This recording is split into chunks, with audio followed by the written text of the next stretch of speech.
Hey guys, welcome back to Tenorshare.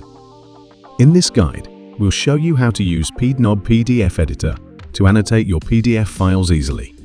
Whether you're highlighting important text, adding stickers, or marking up your document, this tool makes it simple and efficient. Let's get started.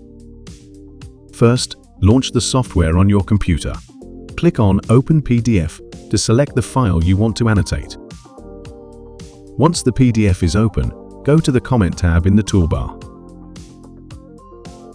Here, you can start annotating. Use the Highlight tool to emphasize text, the Underline or Strike Through tools to mark important sections, or add sticker.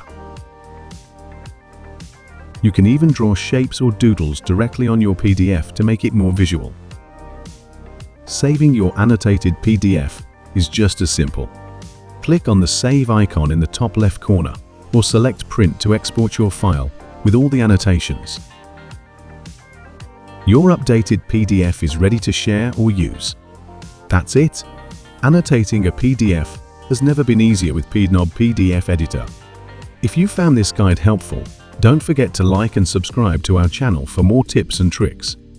Thanks for watching, and we'll see you in the next tutorial.